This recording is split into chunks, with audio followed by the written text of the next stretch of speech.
월급을 처음 받은 게 하루 100원 받았는데, 처음. 그러다가 몇 달 지나니까 하루에 300원을 받았고요.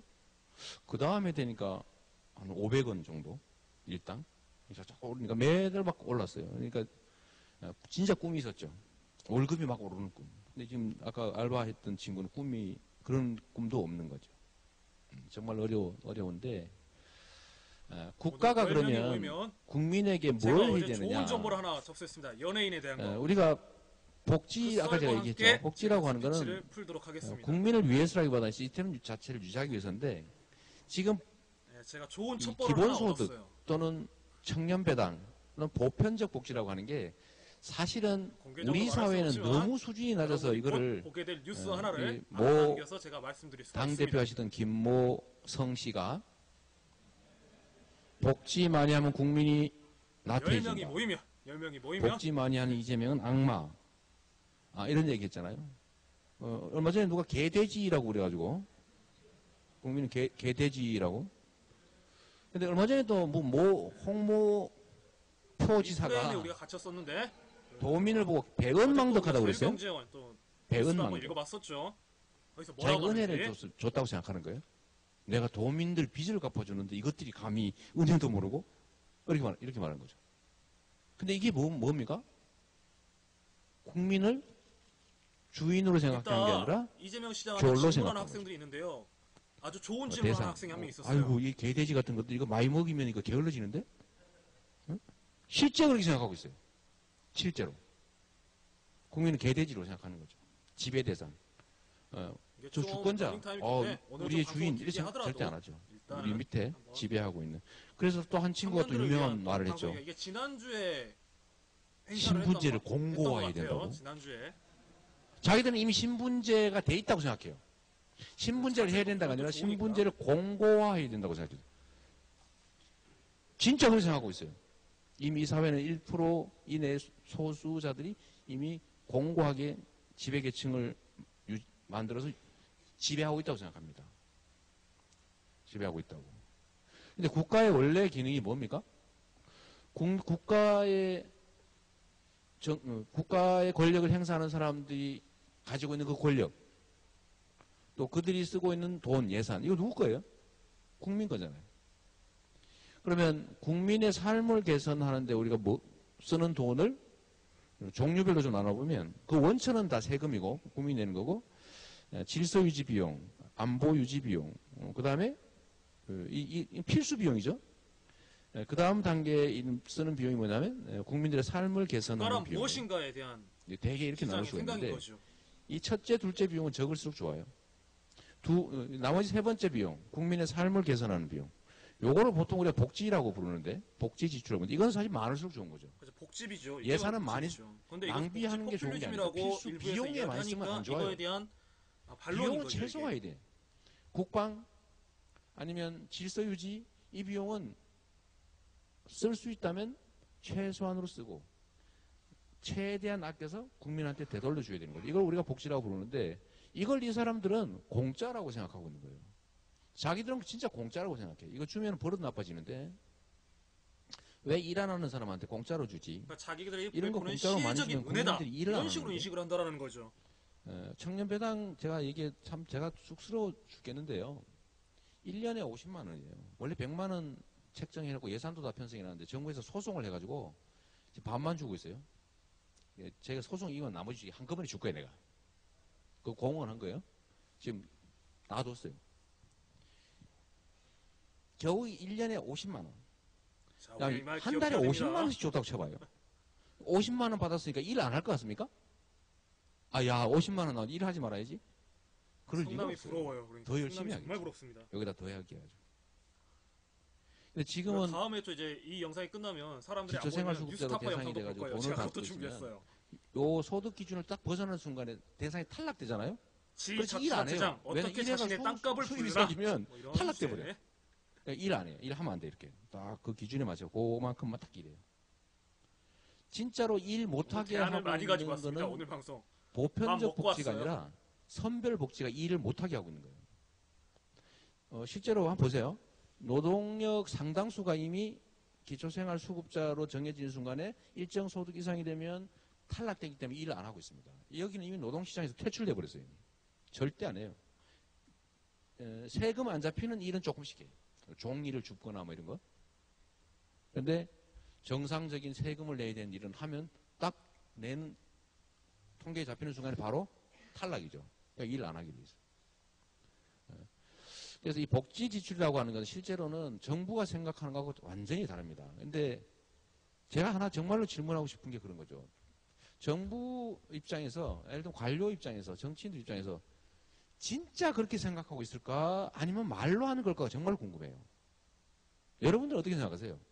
그 사람들이 야 진짜 국민한테 이거 복지 지출 많이 하면 저 게을러서 일 안 하는데 저는 말로 하는 거요. 이거 공짜로 막 주면 버릇 나빠지는데 이렇게 진짜 생각하고 있을까요? 아니면 이거 물에 안 뜨는 잠수함 만들고 전투 못하는 전투기 사오면서 리베이트 먹고 어? 야 이거 도로 공사한다 그러고 막 4대강 땅 파면서 3m 파고 6m 팠다 그러고 먹고 이래야 되는데 이거 못해서 바로 세다. 바로 세다. 아까워서 그런 걸까? 바로 세다. 복지 지출을 늘리면요 이거는 손을 댈 수가 없습니다. 한 푼도 떼먹을 수가 없어요. 왜냐하면 개인들한테 가기 때문에 누가 떼먹으면 저는 가만히 들었던 것밖에 있겠어요? 없습니다. 이 발언은 절대 가만히 전적으로 네, 성남시장 이거는 여지가 이재명 없어요. 시장의 발언입니다. 개인적인 생각입니다. 토목공사, 군사비, 방위비 뭐 이런 거 이건 너무 좋아. 응? 그 생계형 비리를 막 저지를 수 있어. 우리 장관님이 하신 소리. 그 사람 그러지. 자기 나름 변명을 한 거예요. 생계형 비리 정도 가지고 뭘 그러시냐고. 1590억 정도 가지고. 근데 정말 여러분들 어떻게 생각하세요? 누구나 갖고 있는 돈이잖아요. 1590억. 네. 야, 다들 통장에 있죠? 네. 버릇 나빠지는데 이렇게 생각하고 있을까? 주긴 줘야 되는데 이거 많이 주면 안 되니까 핑계로 한번 해보는 소리일까요? 생활비잖아요. 1590억. 궁금하지 않습니까? 그들의 사고 좀 뭘까요? 이게 우리가 현재 겪고 있는 슬픈 현실이죠. 그들이 이 나라에 자원을 그걸로 배분하고 밥 사 먹으면 진짜 똥 국민이 무지하게 맡긴 쌀 것 권력을 같아요. 행사하고 국민이 맡긴 돈을 연간 400조씩 쓰고 있어요. 400조. 얼마나 먹어야 돼? 그래서 제가 상남시 얘기를 하면 내 얘기는 정리할게요. 청년배당, 산후조리비 지원, 교복 지원, 학교 교육 지원, 성남에서 200억씩 하고 있습니다. 노인 이거 사실 용돈 벌기, 정부에서 해줘야 될 일이거든요. 또는 보육 지원. 성남에서 어린이집 교사로 일하시면 한 달에 12만 원씩 더 드립니다. 성남 세금으로. 애 꼬집지 말라고. 성남에서 애들 꼬집는 사고 잘 안 납니다. 진짜로. 꼬집으면 내가 큰일 나기도 하지만. 왜냐하면 1년에 한 120, 30만 원 더 받고 이러니까요. 인력을 구하기 쉬운 거예요.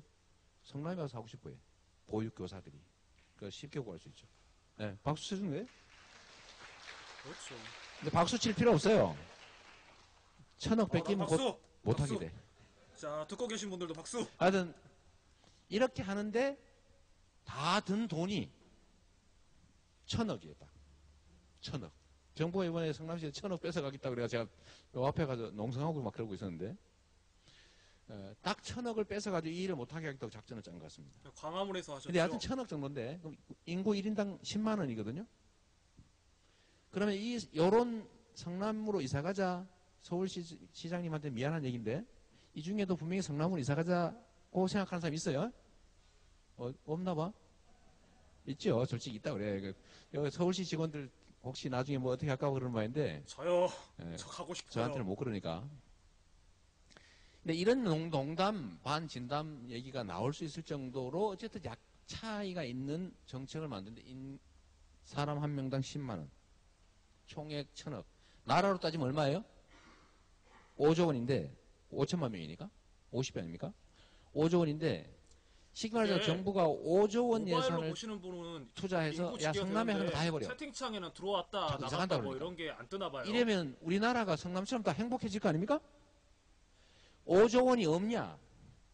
국가 예산이 로그인 하지 않는 한은 추경까지 합치면 400조가 넘습니다. 그래도 좋습니다. 1%. 사람만 온다면 1%. 이 1%인데 5조면요. 성남에서 하고 있는 독자적 정책들 다 따라하고 남는데 요거 대기업들 법인세 깎아준 거 원상복구하면 딱 나와요. 법인세 3%, 25%에서 22% 그러니까 돈 없다는 깎아주면 말은 거짓말이다. 3%만 200 명인 복구하면 거죠. 이 돈이 나옵니다. 재벌들이 지금 막 700조니 1100조니 사내 유보금으로 쌓아놨는데 쓸 데가 없어가지고 돈이 막 썩고 있어요. 은행에서 돈을 잘 안 받아준대. 빌려줄 데가 없으니까. 그러니까. 근데 여기다가 세금을 깎아줬어요. 5조 원 깎아줬는데 그 5조 원 어디 갔겠어요? 네, 창고에 꽝댕님 한 어서 칸, 오세요. 한 칸 반갑습니다. 쌓여있는 돈에 이만큼 올라간 거예요. 이거 안 깎아주기만 해도 정상화할 수 있다. 왜 안 합니까? 결국 뭘 했냐? 저희가 자꾸 해가지고 딴 동네에다 스트레스 주고 그러니까 저거 아예 못하게 하자. 고 해가지고 통째로 뺏기로 한 게 이번 지방재정개혁입니다.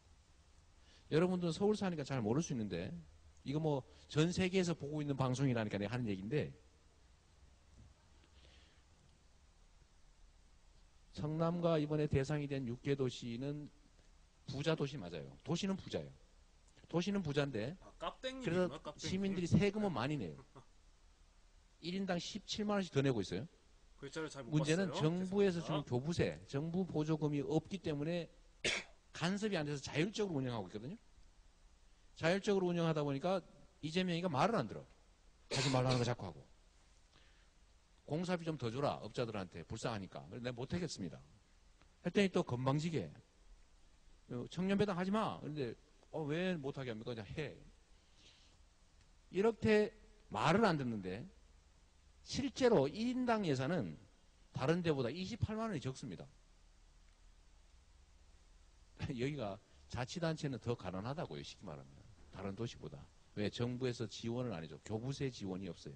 그래서 불교부 단체예요.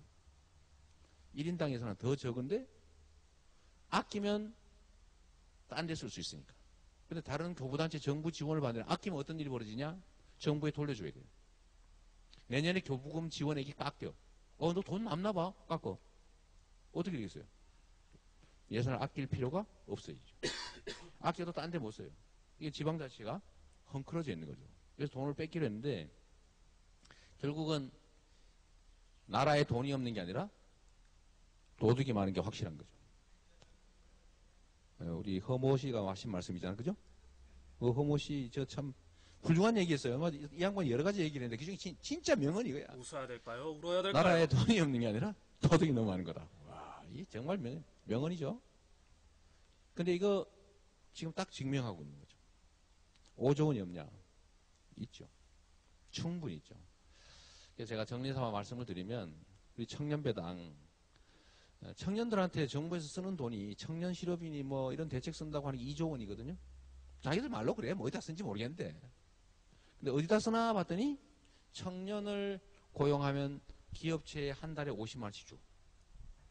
2년 동안. 2년 지나면 잘라버려. 청년을 단기간 비정규로 쓰도록 정부가 지원하고 있는 거죠. 그게 청년 정책입니까? 청년을 싸게 쓰라고 회사에다 준 거지. 근데 어쨌든 그것도 청년배. 그럼 또 다른 정책. 청년한테 무슨 교육, 훈련 기회를 준다고 그걸 몇천 원씩 들여서 하고 있어요. 주는 게 낫지. 왜 여러분들 그걸 교육 받고 싶어요? 이것도 현금 받고 문제가 싶어요? 된 거죠. 따지고 보면. 별로 아닌가 봐. 아무거나 줘도 상관없어요? 현금 받고 싶어요. 현금으로 줘야지. 현금으로 주는 게 훨씬 더 효율성이 높습니다. 자기가 필요한 걸 할 수가 있잖아요. 성남시가 하고 있는 청년배당 1인당 100만 원씩 주는 거 전 국민한테 다 한다. 6,700억 밖에 안 됩니다. 6,700억. 왜냐하면 한 개 연령이 67만 명쯤 된대요. 6,700억이면 되는 거죠. 그거를 교육훈련비라고 주고 필요도 없는 거. 솔직히 가서 배울 것도 없잖아요. 있어요? 교육 받아봤어요? 가서 때우고 있는 거예요. 때우고. 진짜 필요한 거 없어요. 차라리 자기가 영어 공부를 하든지 해외에 무슨 여행을 한번 가면서 내 사고의 깊이를 좀 깊게 한다든지 이런 데 쓰면 훨씬 낫지 않습니까? 경제 활성화에도 훨씬 도움이 돼요. 그렇죠. 이게 필요한 경제 거죠. 활성화. 자꾸 물건으로 주고 무슨 용역으로 주고 서비스로 주고 이러는 것보다는 현금으로 주면 본인이 다양한 용도로 쓸 수 있잖아요. 그건 다 시장에 다 풀려요. 그러면 대한민국 경제도 좋아진다. 근데 왜 안 하냐? 딱세, 유리, 딱세. 버릇 나빠질까봐. 사실은 버릇 나빠질까봐가 아니고 자꾸 달라 그럴까봐. 이 복지 지출을 한 번 시작하면 없애기가 어렵습니다. 한 번 시작하면 못 없애요. 그러니까 초반에 버르장머리를 고치겠다고 버릇 이런 식의 나빠진다는 말의 논리인데 진짜 뜻은 자꾸 달라 그럴 가능성이 있어요. 이게 맞냐고, 맛을 이게 보여주면 안 맞는 논리냐 이거죠. 왜 누가 누구의 개돼지니까. 버르장머리를 고친다 이런 식으로 사고를 하는 건지는 모르겠지만 이 서글픈 현실을 저는 우리가 싸워서 바꿔나가야 인터넷 된다고 익스플로러 생각해요. 접속하면 누가 했는지 누가 잘 대신해 몰라서 우리가. 저는 청년 세대가 가장 슬픈 세대라고 어우 생각해요. 땡큐. 저도 일단 아들이 사람이 둘인데 이래 모이나 저래 모이나 볼 때마다 10명만 채워지면 아이고 저거 어떡하나 저거. 저 학교 다니거든요. 군대 갔다 와서. 하나는 군대 있고. 보면 그걸 크롬으로 또 접속해야 잘 보여요. 접속 어떡하나, 명단이요. 모든 사람이 아 그럴 그래요? 거예요. 그 사실은 하긴 초반에 그래도 명색이 100만 도시 시장 아들인데 이것도 나만 보면 한숨을 푹 쉬어. 아버지 저 뭐예요? 그래서 잘 보시면 지금 제가 전체 화면을 띄워놔서 제 메인 화면이 잘 안 보여요. 글쎄다. 그 정말 내가 안 이렇게 보여서. 답답한 경우가 어딨냐. 이게 역사적으로 봤을 때 뒤에 이가 붙은 청년들은 것이랑 정말 안 붙은 꿈과 것이랑 희망을 있다. 상징하는 존재들이었죠. 청년. 남들은 얼마나 좋은 모르니까. 말이에요. 남들은 근데 잘 지금은 모르니까. 청년 그러면 한숨의 많은 대상이 사람들이 보고 있겠구나 아이고 이런 저거 식으로 어떡하나. 이렇게 해주면 일단 자리가 좀 기성세대도 사람들이 깔려 있어야 그러니까, 장사도 그래서 되지. 청년 세대도 파리만 달리는데 내가 누가 오겠어요. 아버지보다는 더 나을 자신이 식당도 없어. 장사하려면은 그래서 결론이 뭐가 앉아있는 났어요? 사람들 몇 명 있어야 사람들이 들어오지. 애 낳지 말자. 그러니까 우리끼리만 아는 애 비밀. 낳지 않을 거니까 결혼은 말로 하니. 이렇게 된 거죠. 그러니까 출산율이 막 대폭 떨어졌어요. 이거 정말 심각한 이게 바로 그 유명한 국가 전속의 인력동원. 문제예요. 인력동원. 어떡할 겁니까? 가능한 한 인력동원. 제가 보기에는 지금 성남부에 그러니까요. 저는 그렇게 항상 생각해요. 한 명도 없을 때도 애가 혼자 없어, 중얼중얼 거렸는데. 이 나라의 미래가 사라지고 있는 거죠. 그래서 지금부터는 그런데 이 페이스 조절은 좀 해야 될 것 정말로 같더라고요. 새로운 계속 취약계층이 방송하려면. 되어버린 청년 세대에 대한 투자가 그래서 집중적으로 이루어져야 됩니다. 그건 사람 결국은 없는데 스피치 하려니까 쉬워. 어제 같은 경우에 전혀 힘이 안 나더라고요. 그다음에 보유, 사람이 있어야 스피치 했을 다음 때 그 반응도 세대들의 보고 교육 문제, 그리고 좀 본인들을 이제 포함한 농담 다음 따먹기도 세대들의 하고 좀 이러면서 기회. 하는 건데 기회, 이 혼자서 기회를 하는 무슨 뉴스 앵커도 늘려주는데 아니고 내가 정말로 총력을 다해야 돼요. 응. 이걸 늘리지 않으면 백약이 무효입니다. 사람들한테 지금의 상황이 어떠냐 그 중요시 재미가 없어요. 일단 제가 재미가 없어요. 지금보다는 다음이 나아질 거라는 희망이 있어야 사람들이 열정이 그러니까요. 생깁니다. 지금보다 연세가 다음이 있으신 나아지지 분들도 않을 거라고 보시기 생각하면 지금 때문에 아무리 채팅들을 뭘 많이 해도 소용이 없어요. 반응이 좀 그래서 있어야 문제의 핵심은 기회를 나눠주는 거예요. 아프리카 TV의 또 매력이 그거잖아요. 그러면 대한민국 1대1로 사회 기회가 사람들과 좀 부족하냐? 대화도 하고 부족하지 않습니다. 충분해요. 경제는 성장하고 있고 마이텔 같이 총량은 늘어나고 있어요. 그런 게 있는데 왜 그런데 이 다수의 많은 너무 사람들이 없어요. 좀 와요 좀. 좌절하고 있냐? 좀 와. 희망과 꿈을 잃어버렸냐? 친구들 그렇게 라디오 있는 틀어서 기회와 보여주지 자원을 말고 특정 그분들 선수가 모바일로 너무 좀 접속 좀 독점했기 해달라고 하세요. 바로 불평등의 문제죠. 이 무슨 불평등의 70년대 문제를 텔레비전이 있다고 해결하는 거, 동네 사람들 불러모으는 이게 것도 아니고 우리 정말. 사회가 다시 일어서는 길이에요. 우리가 꿈과 희망을 가지고 살아날 수 뭐 있는 저희 길이고. 오니 삼촌님 근데 얘기하는 거 아닙니다. 이거를 문자 만드는 뭐 하는 거는 소리입니다. 결코 네, 어르신. 가진 소수의 기득권자들이 하는 일이 아니다. 저 동네 사람들 좀 알려주세요. 그들은 결코 하지 않아요. 할 수 없어요. 결국 그건 우리의 몫입니다. 그 피해자들인 다수 우리의 재밌는 이야기 해드린다고. 한 명이 할 수 있는 몫이 엄청나게 크다. 한 명이 할 수 있는 거. 우리가 5천만 분의 1이니까 우리가 뭘 할 수 있겠냐. 아이고 내가 해봐야 5천만 분의 1이지 뭐. 안 하고 말아야지. 그렇게 조달조달 해줘야 재밌지. 이 사회는 세상에 제일 소수가 무서운 게 없습니다. 무풀이에요. 악플보다 예, 무서운 게 무풀이에요. 무풀. 각성한 그래서 행동하는 소수가 많은 사람들을 움직여서 변화시키는 거예요. 우리도 할 수 있죠. 더군다나 우리 손에 뭐가 있어요? 조선일보와 KBS가 우리 손에 들어있어요. 맞아요. 아무도 관심 안 가져주는 거예요. 손가락. 누가 그래요? 조선일보와 KBS가 우리 손에 각 개인이 들어있다. 뭘 할 수 그렇죠. 있느냐? 이름하여 제가 손가락으로 손가락 노동. 예. 조중동과 그렇죠. 무풀 무관심이 정편을 가장 이겼어요. 무섭죠. 제가 오늘 발표하는데 저 여러분들 여기 저 무시하면 있어요. 됩니다. 이런 거죠. 제가 그리고 제가 더불어민주당 토크 당대표 겜방으로 후보 방을 한번 압도적 인기예요. 바꿔봤어요. 근데 시사로 가는 게 낫겠더라고. 토크 안 겜방 믿는 가면 분위기인데. 너무나 이제 그 인기 안 믿는 BJ들이 분위기인데. 많아서 제 페이지가 거의 실제 뒤로 그렇대요. 가버리니까 그렇다고 우리가 사람들한테 노출이 안 누가 되더라고요. 해줬습니까? 절 보도를 해줬어요. 칭찬해줬어요. 맨날 욕이나 했지. 시사 현장하면 그래도 첫 페이지는 경보, 뜨니까 불륜, 폐륜, 그게 낫겠더라고. 표절, 에?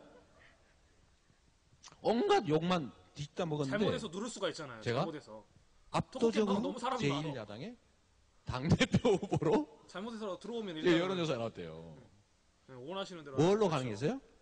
이 방법 저 방법을 지금 뭘로? 생각하고 있는 거죠. 요즘에 손가락 안 쓰는 친구하고 일단 손가락 사람들한테 노출이 많이 돼야 되니까.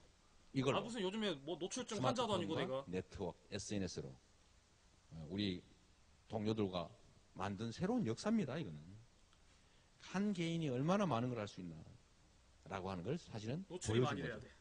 하여튼 제가 얘기한 20분 하기로 되는데 너무 많이 길었지. 지금 스트레스에 죽겠죠? 와, 좀 죽는다 지금. 어제 아프리카 TV 네, 이방 제 얘기는 여기까지 할게요. 여하튼 어제가 아니라 오늘 한 새벽에 개인이 할 수 있는 일이 참으로 많고 어떻게 하면 그걸 이제 통해서 그 사람들은 세상은 어떻게 하는지. 변하고 저같이 그거 말을 외에는 많이 하는 길이 사람들은 없다. 그렇게 없더라고요. 자, 이 말씀으로 제 얘기를 마치겠습니다. 감사합니다. 아, 어떻게? 네, 선생님 잠깐만 여기 그냥- 계셔주시고. 네. 네, 제가 저기 서서 기다렸어요. 아, 너무 많이 기다렸죠. 아, 미안합니다. 이게 네. 강의식의 방송이 되버리면 시장님 말씀 너무 강의식의 방송이 감사하고요. 되면 지금 보는 사람들도 카톡방에서 재미없고. 여러 가지 이야기들이 쏟아지고 있어요. 제가 잠시 한번 읊어볼게요. 지금 보고 계시는 분들이 강원도 철원, 경기도 부천, 네, 그리고 뒷걸음질 쳐서 네, 오셔서 네, 저 네. 저리로 가야 될 것 같아요. 죄송합니다. 여기 있으니까. 네. 인천에서도 보고 계시고 누적인구 부천에서 보고 7명. 계시고 경기도 광주 보고 계시고 전라도 광주 보고 계시고요. 땡큐. 부산 보고 계시고 덕유산, 아차산, LA로 이민 가시는 분이 이민짐 싸면서 보고 계신 것 같고요. 그리고 말레이시아에서도 보고 계시다는 그렇구나. 연락이 왔습니다. 오늘 이야기 너무 즐겁게 나눠주셨는데 한 가지 카톡에서 제안이 온 게 있어요. 시장님 너무 멋있으시대요. 근데 바지가 더 예쁜 거였으면 좋겠다. 이런 메시지도 왔으니 이런 거? 네, 발목이 보이셔도 되게 예쁠 것 같습니다. 감사하고요. 저희 말씀 한번 나눠주셨는데 이야기 나누시면서 소환 1번으로 이 자리를 얻으셨는데 네. 어떠셨어요? 너무 이렇게 진지하고 이래서 재미가 없네요. 좋습니다. 나중에 이렇게 그러면 참고로 청년 우리 소환 분위기 좀 전환하고 스케줄도 2부를 이어갈 텐데요. 잠시 같이 무대 정비하고 스트리밍하면 2부 토론 본격적으로 우리 방송에서 이어가도록 같이 틀면 하겠습니다. 되니까. 큰 박수로 우리 1부 맞춰볼까요? 네, 네, 고맙습니다. 너무 진지해서 재미없대. 그러니까 강의식 방송이 되면 재미없다니까요. 그럼 장난도 치고 막 이렇게 하면서 이제 네, 좋아요. 채팅도 보면서 하는 게 그게 이제 아프리카 생리 같아요. 그리고 그게 저도 재밌고. 어제 진짜 아침에 스피치 딱 하는데 지친다는 느낌이 확 들어버리더라고. 그러니까 하루라도 한 명이라도 고민 상담 해줘야 내가 또 에너지를 좀 얻지. 어제 진짜 고민 상담 해준 친구는 진짜 고마운 친구였어요.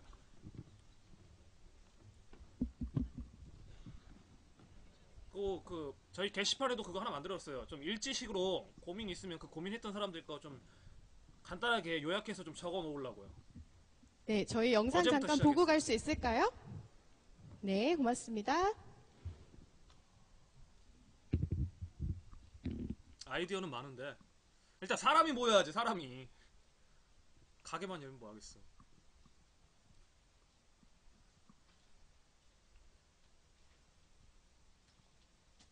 네, 조금 숨을 돌리시고 또 이어가 보도록 하겠습니다.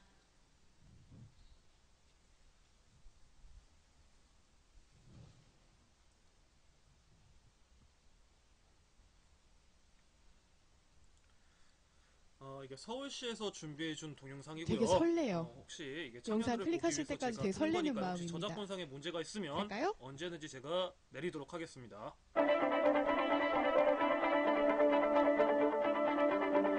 참여들이 보는 게 중요해요.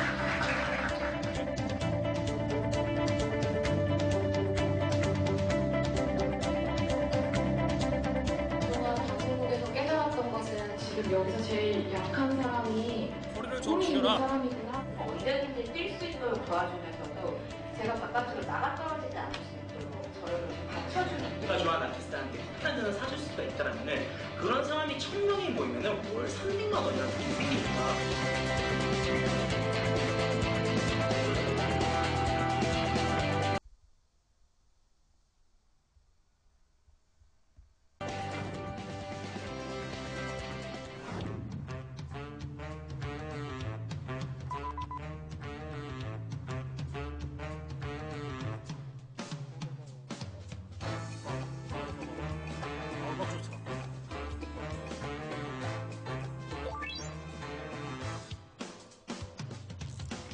성남시장님도 살이 좀 빠진 것 같지 않아요? 수많은보다. 이번에 고생을 너무 많이 하셔서 그런가? 이런 소환 저는 처음입니다. 가겠습니다.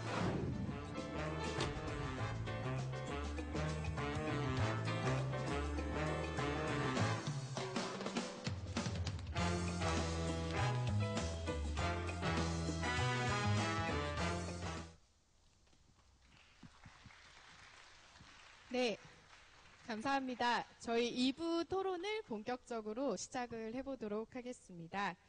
시작에 앞서서요, 좀 어떤 순서가 필요할 거라는 생각이 들었어요. 어떤 순서이냐 하면, 이재명 시장님께 선서를 좀 받고 싶어졌습니다.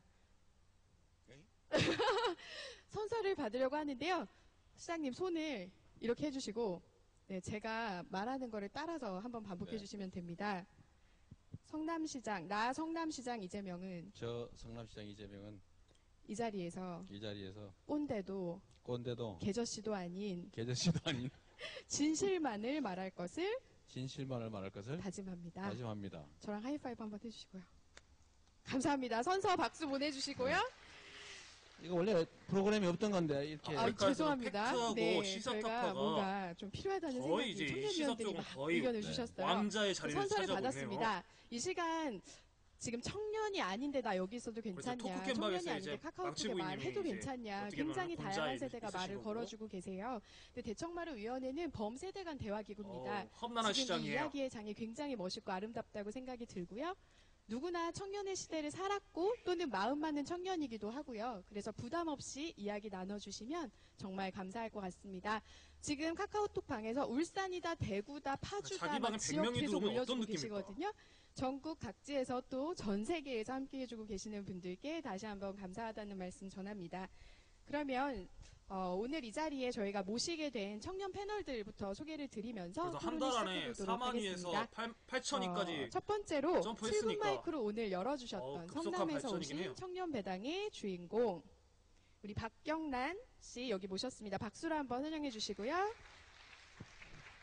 네, 그 다음으로 도시형 청년 공동체 우리 동네 사람들 멤버이자 적당히 벌고 잘 살기의 저자님이세요. 김진선님 나오셨습니다. 박수로 환영해 주세요.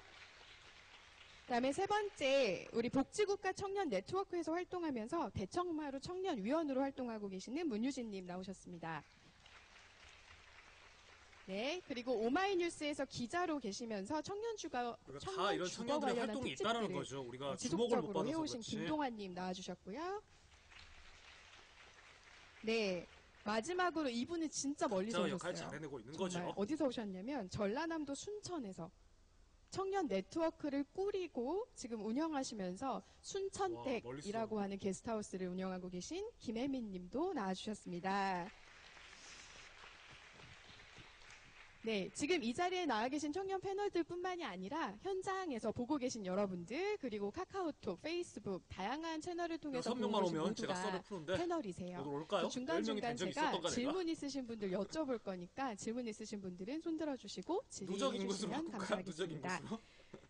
누적은 네. 지금 7명인데. 참여 방법은 지금 대청마루 페이스북 페이지를 통해서 접속해 주시면 될 것 같습니다. 그러면 시작을 해볼게요. 네, 좀 무서워요. 편안하게 네. 해주셔도 될 것 같습니다. 긴장하지 마시고요. 시장님 말씀하시는 거 들으면서 사실 좀 궁금해졌어요. 이재명이라고 하는 사람에 대해서 궁금해졌어요. 그러니까 성남의 시장님이시긴 하지만 사실은 우리랑 똑같은 한 사람이잖아요. 궁금해졌던 것 중에 하나는 이재명 시장님의 20대 그 청년의 시절은 어땠을까? 대학 시절 아까 좀 간략하게 말씀은 해주셨지만 시장님의 20대를 좀 이야기해 주신다면 저는 되게 좋은 시기에 이제 청년 시절을 보냈죠. 저는 82학번인데 정말 딱 그 고등학교 졸업하는 그 나이에 대학을 갔어요. 약간 82 학번. 우여곡절이지만 그리고 그 한참 4년 민주화 동안은 운동하고 막 그런. 실제로는 뭐 고시 공부했고 졸업하는데 뭐 합격해서 사법연수원 2년 다니고 또 변호사로 바로 기업해서 소위 뭐 인권운동 하다가 29살에 결혼해가지고 애 낳고 이게 딱 20대 전부입니다. 별로 재미없죠. 예. 굉장히 정석대로 가신 것 같은데요. 그죠? 20대는 그랬어요. 그 다음은 정석대로 안 가셨나요? 그 다음에는 30대부터는 뭐 감옥도 좀 가고 어쩌로 시민운동 하다가 뭐 수배도 되고 뭐 이렇게 살았고요. 좀 뭐 저는 10대, 20대, 30대 살 때 너무 좀 다양하게 경험하고 살아서 20대는 제 인생에서 제일 안정적인 시기였던 것 같아요. 좀 와. 미안스럽게도. 네, 흥미롭네요. 그러니까 그죠? 이분도 어떻게 10대 때 보면 평범한 인생은 노동하면서 아닌 노동자 거죠. 경험하셨었고, 어떻게 따지고 20대는 보면은. 공부하셔서 고시 불법인 통과하시고, 인생이니까. 사법연수도 받으시고, 30대에는 감옥도 가셨고, 굉장히 다양한 스펙트럼을 한 삶에서 경험하고 계신데요. 우리 청년 패널들이랑 질문 이어가다 보면 이재명 시장님의 삶에 진짜 관련된 스펙이에요, 또 생각들 들어볼 수 있을 것 같아요. 그러면 우리 첫 번째 패널 모시고 한번 질문 들어볼까요? 안녕하세요. 네, 반갑습니다. 말씀 잘 들었습니다. 사실 말씀해주신 것처럼 청년 시절은 뭐 그렇게 저희가 아까 말씀해주셨던 것처럼 그렇게 힘든 시기는 아니었던 것 같아요. 근데 좀 시장님에 대해서 알아보다 보니까 좀 가난한 시기도 있었고 또 초등학교를 졸업하고 나서 바로 일을 하시면서 일하시다가 장애도 얻게 되시고 그랬던 것 같은데 그 상황에서 굉장히 악착같이 공부해서 네, 사시에 패스를 하셨죠. 네, 그 당시 사시라고 사법시험이라고 함은 사실 우리 사회에서 기득권이 되기 위한 프리패스였잖아요. 그런데도 불구하고 인권 변호사라는 것을 선택을 하셨는데 사실 뭐 찾아보면 공식적으로는 인권 변호사를 선택을 하신 것이 뭐 향후 정치적인 그런 커리어를 위해서 하신 게 어떤 아니라고 정치적인 하셨지만 계산이 아까 있어서 하지 않았냐. 진실만을 내가 말씀해 정권을 주신다고 이제 선서를 하셨기 진출하기 때문에 위해서 인권 여쭤보면 변호사에 기획한 거 아니냐. 뭐 이런 변호사가 말이죠. 된다고 하는 게 뭐 입심양면도 되고 뭐 부자도 될 수 있었고 그리고 그런 커리어를 쌓아서 정치인이 된다면 참 좋은 그런 길이었을 것 같은데 정말 그런 것들을 염두에 두지 않으셨는지 아니라면 왜 하필? 이라고 여쭤보고 싶습니다. 정치적 계산이나 이런 건 전혀 아니었던 건 확실해요. 왜냐하면 판사 검사 발령을 받은 게 훨씬 경력 관련에 더 도움이 되죠. 27살에 제가 변호사 개업을 했는데 장사가 안 되더라고. 27살, 되게 27살 되신 분 많죠. 그 사람이 변호사라고 이렇게 앉아있는 걸 상상을 해보세요. 그때 80년대에. 전혀 영업이 안 됐죠. 각오하고는 일이었고. 또 한 가지는 당시에는 전 정치는 전혀 계산하지 못했던 게 그때 당시에는 이 노무현 대통령이 당선이 돼서 소위 참여정부에서 정당과 정치 제도를 바꾸기 전에는 시장 선거 이런 거 나가면 30억 들었고요. 3당 4락, 뭐 3락 4당 뭐 이런 얘기 들어보셨어요?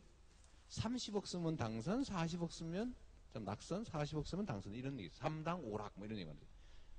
근데 이게 당시에 실제로 그랬는데 정치에 나간다고 하는 거는 누군가한테 충성을 맹세하고 공천을 받아서 엄청난 돈을 써서 당선이 되면 그 본전 찾느라고 나쁜 짓 하고 낙선되면은 거지 되는 거예요. 거지가 되거나 도둑놈이 되거나 둘 중에 하나인데 정치라고 하는 게 그거 할 이유가 없었죠. 근데 그게 바뀐 게 참여정부 때입니다. 그러니까 기관 당원이 투표 많이 하면 후보되고 선거에 돈 못 쓰게 만들고 돈 받으면 50배 물고 또 일정 득표 이상 하면은 선거비용 돌려주고 돈 안 쓰고 되게 된 게 그때 얼마 안 됐습니다. 그전에는 돈 막 쓰는 거였어요. 그래서 뭐 그건 아니었다는 걸 이제 증거를 제시하면서 제가 말씀을 드린 거예요. 그 계산하고 한 건 아닙니다. 네, 약속했으니까요. 제가 더 멋있게 말할 수도 있었는데 그거 안 했어요. 그래서. 아유, 감사합니다. 믿겠고요. 어때요? 만족스러우세요? 대답이? 믿어야죠. 선사하셨으니까. 믿는 자에게 복이 있나니. 제가 이제 이 얘기에서 제가 트위터를 페이스북을 직접 하잖아요. 가끔씩 쪽지에 이런 사람 있어요. 진짜 이재명 시장 맞으세요? 그러게. 그러니까 제가 그런 질문이 오면 며칠 동안 답을 안 해요. 일부러 약 올르라고. 그런 다음에 한 사나흘 5, 6일 뭐 지난 다음에 제가 믿는 자에게 복이 있나니. 안 믿는 사람은 손해입니다. 그래서 제가 보통 밤 12시에서 1시 뭐 이럴 때 하거든요. 그래서 보좌관이나 비서관은 밤 12시에 이런 짓 하지 않습니다. 가끔씩 발 찍어서 올려주고 그러죠. 네, 트위터에 계신 분은 이재명 시장님 본인이 맞습니다. 여기서 저희가 확인하겠고요. 믿는 자에게 복이 있나니. 네. 안 믿으면 자기만 손해. 믿겠습니다. 네, 한 가지 질문이 더 있는데요. 저희가 그냥 올라온 게 아니고 사실 시장님의 신상을 좀 털었습니다. 자서전부터 구글까지 탈탈 턴 결과 한 가지 되게 좀 신기한 부분을 발견을 했는데요. 저도 복지국가 운동을 하고 있는 청년으로서 좀 정치 입문 계기가 굉장히 신기했어요. 네, 일단 좀 어려워서 읽으면 2004년에 성남시립병원 설립운동본부 활동을 하면서 병원 설립 조례를 위해서 18,595명의 성남 시민의 지지를 받아서 냈지만 부결이 됐고, 그리고 나서 의회장 점거를 해서 지명수배를 받아서 도피했던 2004년 3월 28일 오후 5시에 성남 주민교회 지하 기도실에서 시장 출마를 결심했다라고 자서전에 나와 있던데, 참 공공의료가 굉장히 중요한 사안이죠. 저희도 거기에 대해서는 동의를 하는데 왜 시장님에게는 공공의료가 중요했는지 그 점이 궁금합니다. 어쨌든 저는 제가 산재 장애인이기도 하고 또 제 가족이나 제 주변 사람들이 다 공장 노동자들 아니면 현장인 노동자들인데 저는 장애인이 됐는데 한 푼 보상을 받지 못한 사람이었어요. 그런 법이 있는지도 몰랐죠. 그래서 대학을 가서 어쨌든 뭐 광주 민주화 운동 이런 것들 보면서 아 내가 속았구나, 내가 완전히 저들의 개가 됐구나 이렇게 생각해서 좀 사회가 좀 공정한 사회가 되면 좋겠다. 제가 겪었던 삶이라고 하는 게 우리 아버지가 게을르거나 무능하거나 해서가 아니라 이 사회 시스템 때문이었구나.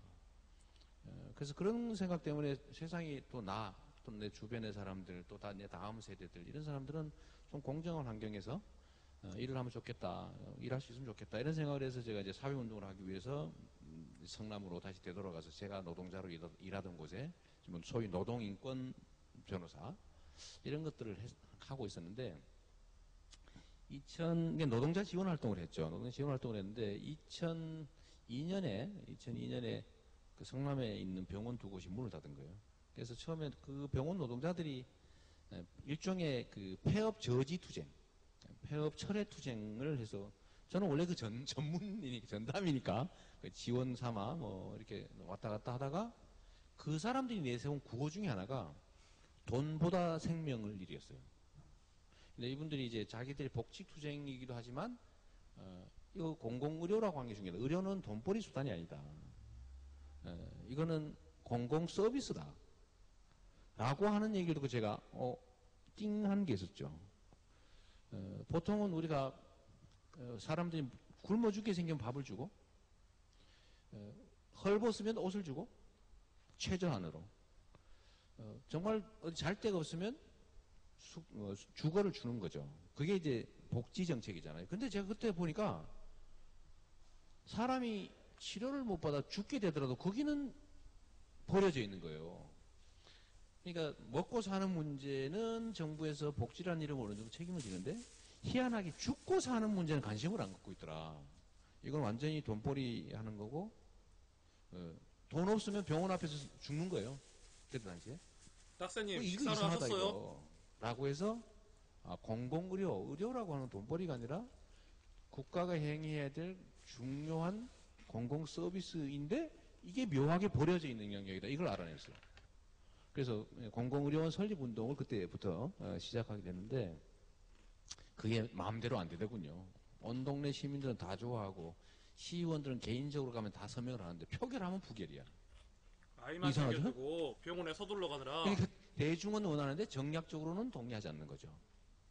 그래서 우리가 주민 발의 조례를 만들어서 그때 처음으로 그 법이 만들어져서 대한민국 최초의 주민 발의 그래도 약 조례를 먹으려면 먹어야죠. 제출했는데 그 47초 만에 날치기로 폐기됐죠. 그거 다 도망가 버린 거예요. 그래서 거기 현장에 있던 사람들이 막 울고 불고. 하긴 그러긴 하네요. 그러다 뭐 저도 같이 울고 막 시간이 좀 그러다가 애매하긴 하네요. 11시 제가 다 어디 돼가지고. 사진에 보면 아주 서럽게 우는 사진이 막 돌아다니고 있는데 그게 그때 그 사진입니다. 그래서 그때 수배돼 한 가지고 2시까지 할까? 2시까지. 도저히 안 되겠다.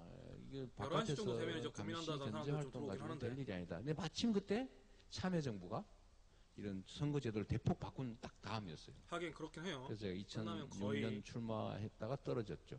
2010년에 당선돼서 기진맥진했고 2013년에 결국은 제가 그 의료원 착공 버튼을 눌러서 지금 공사 열심히 하고 있습니다. 네. 오늘 한 3시쯤에 약속 있는데 뭐 제 인생이 그렇게 바뀐 거예요. 네, 그 사진을 제가 확보했습니다. 밖에 나가기가 카톡방에 누가 올려주셨어요. 네, 대청마루 카톡방에 접속하시면 당시에 울고 계신 이재명 시장님 사진이 있습니다. 네, 혹시 또 이어가실까요? 네, 의료는 공공 서비스다.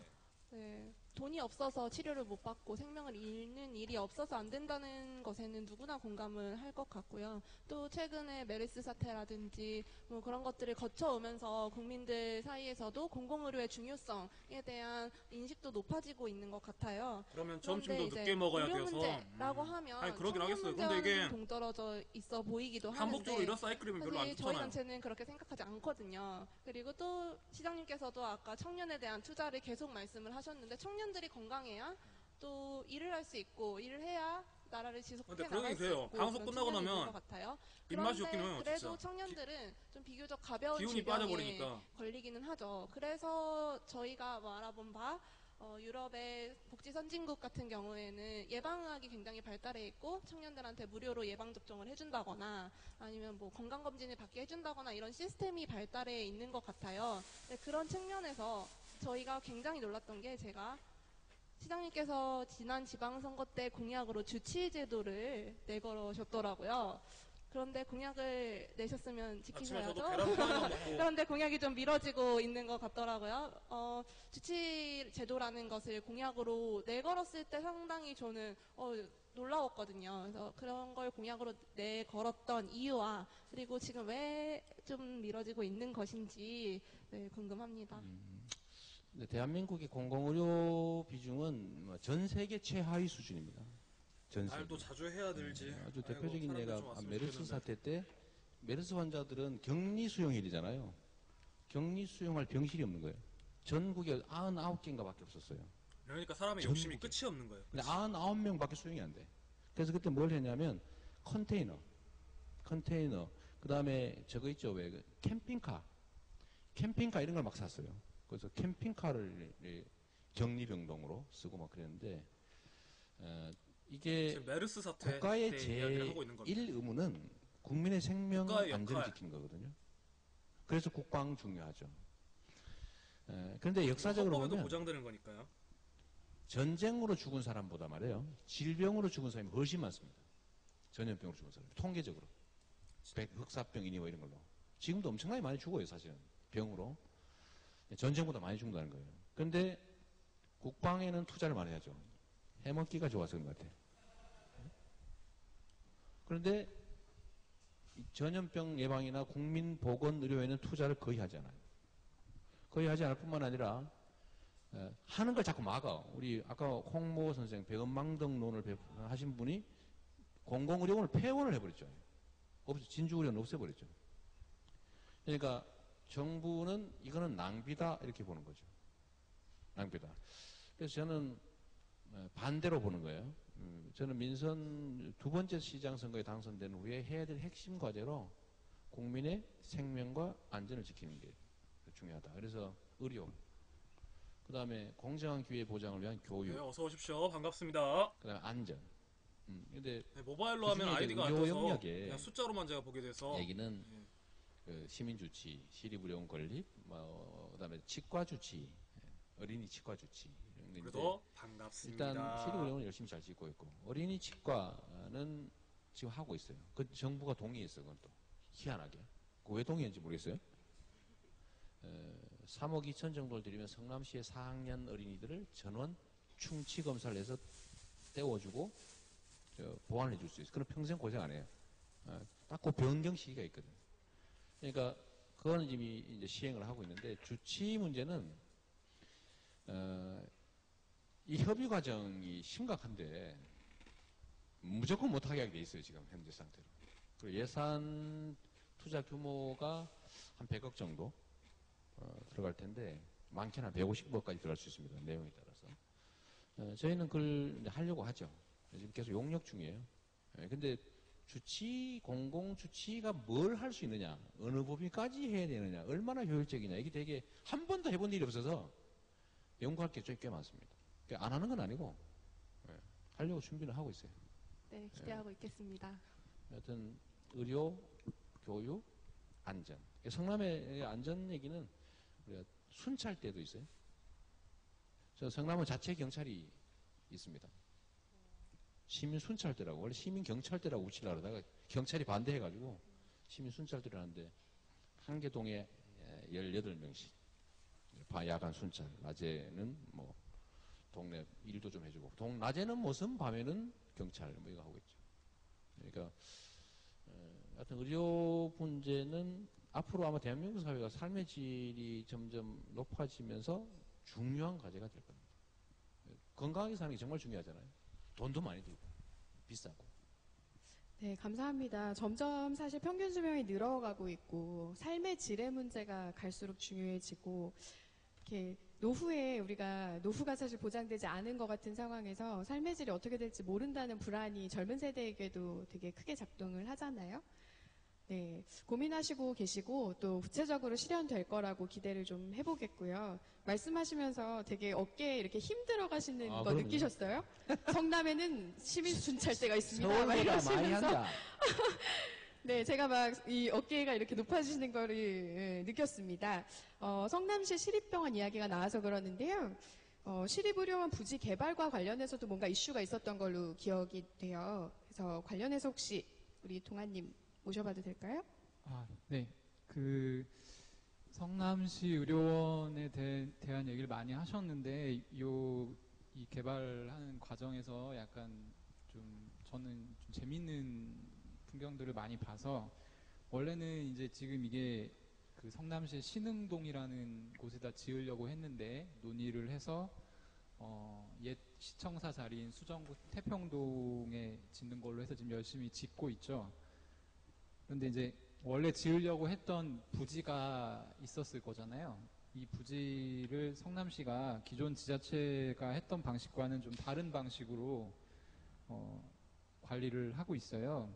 보통 이제 이런 노는 시유지가 남게 되면 그걸 팔거든요. 이제 매각을 하는데, 서울시 같은 경우에도 이번에 이제 서울의료원 감정가 한 1조 원 가까이 되는데 결국에 이제 분할 매각을 하기로 결정이 됐죠.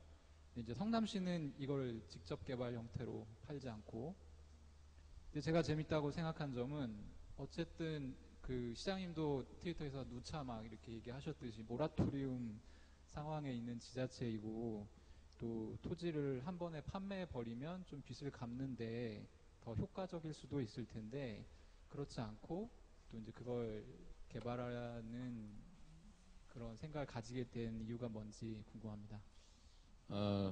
어쨌든 수도권의 서울시도 마찬가지고요. 제가 어디 집단 욕하면 안 되니까 말이 참 어려워. 이 정치적 중립을 지켜야 되니까. 전에 모 집단 소속의 자치단체장들이 있을 때 수도권의 거의 대부분의 자치단체들은요 빚덩어리였어요. 뭐 얼마나 돈을 많이 써버렸는지, 뭐 성남도 7,300억, 서울도 10몇 조, 다른 것이 거의 다 몇천억씩 빚이 있는 상태였는데, 그걸 이제 우리 더불어민주당 소속 단체장들이 많이 되면서 빚 갚기에 나선 거예요. 네, 고민이 있으시면 빚 갚기에 나서서 지금 언제든지 이제 채팅을 해주시면 했는데 하던 너무 빚을 많이 갚아버렸어요. 정지시키고 너무 빚을 많이 갚다 보니까 고민 정부에서 하겠습니다. 그렇게 빚을 많이 갚아서 돈이 많이 남나 봐? 이래가지고 지금 이제 뺏어가고 있는 중인데, 그 과정에서 빚을 갚는 방법들이 좀 다양했죠. 그러니까 성남시 같은 경우는 자산 매각 방식은 얼마 안 들어갔고, 저는 기존의 지출 구조를 다 조정을 해가지고, 예를 들면 도로 보수 예산 30% 삭감, 가로등 보수, 조경 예산 대폭 삭감, 이런 식으로 해서 기존의 지출을 확 줄여가지고 빚을 갚았거든요. 근데 땅 팔아가지고 빚을 갚게 되면 사실 갚은 게 아니지, 그게. 그래서 가급적이 자산 매각은 제가 자제했고요. 그거는 미래의 도시 자산이니까 남겨놓으려고 했던 겁니다. 땅 팔아서 빚 갚는 것보다는 하여튼 예산의 구조조정을 통해서 재원을 마련하는 게 맞다. 그래야 다음에 그 재원을 가지고 딴 걸 할 수 있는 거죠. 근데 다른 재산 팔아하면 다음 해에는 대책이 없잖아요. 주로 한 게 이제 구조적으로 예산을 줄여서 빚을 갚고 이제 그 액수만큼을 이제 2014년부터 집중적으로 복지 예산에 투자를 하기 시작해가지고 모 인사에 미움을 받게 됐죠. 저거 안 되겠다 저거 돈 뺏어라. 이렇게 무슨 소리인지 모르시는구나. 우리 대통령께서 저한테 화가 나셨어요. 무슨 복지를 저렇게 많이 하는 거야. 저 악마놈 저거 돈 뺏어라. 이래 된 것 같아요. 하여튼 그래서 좀 실제로 가능한 재원을 만들기 위해서 이렇게 했던 거죠. 쉬운 방법은 쉽게는 할 수 있지만 그 다음이 또 문제예요. 그래서 그건 남겨놨다가 지금은 우리 행복주택, 젊은이들용 행복주택 지금 짓고 있습니다. 근데 그런 용도, 그러니까 남겨놓은 용도가 여러 가지 이유가 있는데 그 중에 보니까 제일 유용한 게 젊은이들용 주택을 만드는 게 제일 좋겠다. 그래서 한 1,500세대 거기다 집 짓고 있습니다. 그리고 제가 질문을 드리면서 사실은 더 좀 어깨가 으쓱 하지 않을까 싶었는데 생각보다는 좀 자랑을 덜 하셨고요. 예. 거기에 행복주택을 짓고 있는 거 알고 여쭤보는 거였거든요. 근데, 예. 근데 이제 제가 알기로는 아직 개발 계획이 100% 확정되지는 않은 상태로 알고 있고, 그리고 이제 보통은 지자체에서 이런 임대주택을 지을 때 일부 비율을 이제 분양주택으로 해서 어느 정도 이제 공사비도 보전하기도 하고 이제 그런 방식을 쓰죠. 그래서 이제 어쨌든 뭐 디테일하게 얘기를 해주셔가지고 혹시 뭐 어쨌든 그 우리나라에서 이제 뭐 LH나 SH나 이런 곳에서 임대주택을 하지만 사실 이제 싱글 청년들이 대상이 되는 어떤 전형들은 굉장히 적거든요. 그래서 독립을 하고 싶어도 못하는 약간 그런 케이스가 많은데 성남시에서 지금 짓고 있는 그 1,500세대의 비중은 대충 어떻게 되는지. 우리나라는요, 이 지방자치라고 하는 걸 말로만 하고 실제로는 정부에서 다 정해서 해요. 그러니까 우리도 좀 아니 우리는 이거 가지고 집을 지으면 이렇게 좀 따로 하겠다는데 그거 안 돼요. 그건 반드시 정부가 정한 기준에 따라서 하게 돼 있고, 그러니까 우리가 행복주택이라는 이름으로 임대주택을 지으면 반드시 정부 주택 공급 규칙 뭐 이런 거를 따르게 돼 있는데, 다행히 정부에서 행복주택은 80%는 뭐 신혼부부, 뭐 사회초년생, 대학생 이런 데 배정을 하도록 규정을 지금 만들었죠. 그러니까 이 1,500세대 정도를 지으면 그 중에 80%는 실제로 조금 신혼부부나 젊은 세대한테 배정이 되게 돼 있습니다. 뭐 그것도 우리도 아무 재량이 없어요. 오늘 청년 시사에서 정부에서 정한 뉴스를 규정대로 뭐 더하기 빼기 곱하기 동영상을 보는데 좀 시간이 몇 할애돼서 점 차가 되고 무는 안 되고 이렇게 되게 돼 있죠. 이것이 끝나는 대로 실제로 옛날에는 신문 젊은 기사를 좀 세대들을 볼게요. 위한 핵과 각별한 관련된 신문 기사 배려라고 하는 건 원래 없는 거였어요. 수치는 못 하더라도 다 관련된 못 사는 사람, 뭐 나이 든 사람, 것을 뭐 좀 장애인, 뭐 이렇게 했지. 젊은 세대는 왜 무궁무진한 가능성을 가진 이야기해 주시고요. 세대니까. 잠시 제가 이거 하다 뭐예요? 미루고 여러분께 제주도에서 마이크를 교신 빌려드리도록 신호가 오고 그렇구나. 있습니다. 예, 조금 이따가 접속해 볼 네. 거예요. 네. 그래서 청년들 세대를 위한 정책이라고 새롭게 나오기 시작한 게 어떤 주거 부분에서는 행복주택의 일정 비율을 젊은 세대한테 좀 배정하자인 것 같아요. 저는 거기에 따라서 하는데 답답한 거는 정부에서 협의를 안 해줘요. 좀 빨리 짓자. 근데 뭔 조건을 자꾸 이래 됐다 핑계대고 저래 핑계대고 계속 협의 중. 자꾸 지연되고 있어요. 예, 어쨌든 곳에 이제 행복주택을 짓는 거기 때문에 어떤 지자체장으로서의 재량은 많지 않다라는 취지의 답변을 지금 해주셨는데, 제가 궁금한 거는 청년들을 위한 어떤 시장으로서 내가 어떤 가지고 있는 생각이나 아이디어, 그러니까 지금 말씀하신 뉘앙스는 본인의 생각이 있으신데 거기에 들어오는 건 행복주택이기 때문에 그렇게 이제 어떻게 배정을 했다 이런 취지로 답변을 하셨거든요. 본인의 생각, 청년 주거에 대한 아이디어나 그런 부분을 말씀해 주시면 좋겠습니다. 그러니까 저는 이 청년 세대에 대한 정말 각별한 배려가 필요한 서글픈 시대가 됐는데, 그럼 어떤 방식의 특별한 정책적 배려가 가장 유용하냐? 정부에서 하는 건 아까 고용 지원, 그다음에 지금 나온 게 주거용. 여러분들 사실은 이제 청년 주거 관련된 사회적 논쟁이 막 치열해지니까 이것도 얼마 전에 생긴 거예요.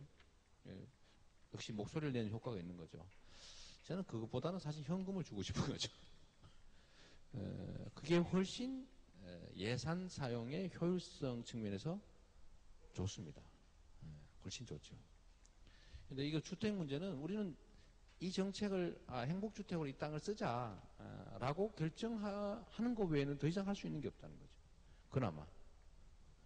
그래도 정부가 행복주택을 청년한테 많이 배정하기로 했으니까 그건 저희는 다행으로 생각하는 거고, 그래서 여기는 행복주택을 짓자 그러면 정부 방침에 따라 정부가 어쨌든 그런 제도를 만들었으니까 좀 그렇게 하고 있는 겁니다. 뭐 그래서 독자적으로 할 수 있는 게 정말 지방자치단체는 정말로 없어요. 하려 그러면 법으로 딱 막혀 있고, 또 법으로 안 막혀 있으면 압력 넣어서 못하게 하고, 우리 남경필 지사는 성남시장한테 소송해가지고 취소하라 그러고 청년 배당 지금 소송 중이에요. 뭐 그런 게 너무 어려운 거죠. 많이 하고 싶은데 제가 좀 권한이 더 생겼으면 좋겠다는 생각을 하고 있는 거죠. 네, 고맙습니다. 자, 하고 싶은 것도 많고 계획도 있고 사실은 할 수 있다면 할 수도 있는데 제약이 좀 많다라는 이야기 주셨어요. 지금 카톡방에서 다양한 세대가 의견을 주고 계신데 청년들이여 목소리를 더 내라, 이야기를 더 해봐라, 막 이렇게 북돋아주는 글들도 쏟아지고 있습니다. 여기서 잠깐 이 현장에 함께 해주고 계시는 다양한 분들 질문 혹시 있으신지 확인하고 가고 싶은데요. 여기 한 분 계시고요. 두 분 먼저 모시고 싶어요.